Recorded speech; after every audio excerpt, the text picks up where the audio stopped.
शिगिर्दों ने नई आने वाली टीचर से पूछा कि टीचर आपने अभी तक शादी क्यों नहीं की। तो टीचर ने अपने शिगिर्दों से कहा कि एक औरत की 5 बेटियां थीं। शौहर ने उसको धमकी दी कि अगर इस बार भी बेटी हुई तो मैं उसकी बेटी को बाहर सड़क पर छोड़ आऊँगा।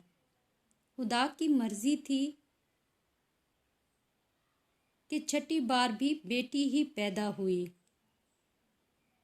और शौहर ने बेटी को उठाया और रात के अंधेरे में शहर के बीच में एक चौक पर रख आया। माँ पूरी रात उस नन्ही सी जान के लिए दुआ करती रही और बेटी को खुदा के सुपुर्द कर दिया। सुबह के वक्त वालिद जब चौक से गुजरा तो देखा कि किसी ने भी बच्ची को नहीं उठाया है।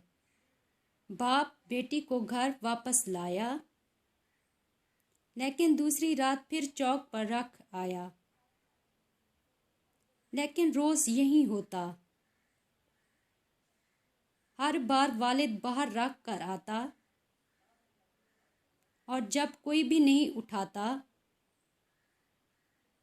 तो मजबूरन वापस उठा लाता। यहाँ तक कि उसका बाप थक गया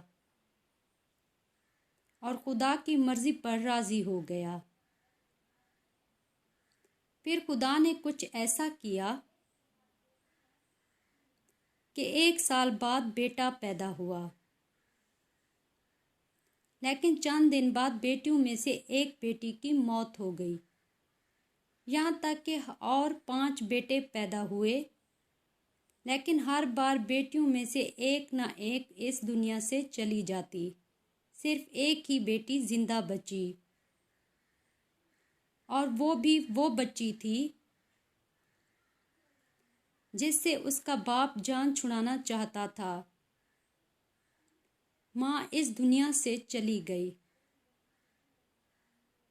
इधर 5 बेटे और एक बेटी बड़े हो गए। पता है वो बेटी जो जिंदा बची थी वो कौन थी?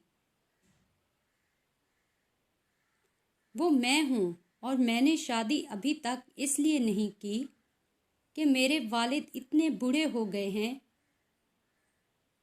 कि अपने हाथ से खाना भी नहीं खा सकते और कोई दूसरा नहीं जो उनकी खिदमत कर सके। बस मैं ही उनकी खिदमत किया करती हूँ और वो 5 बेटे कभी कभार आकर उनका हाल चाल पूछ कर चले जाते हैं।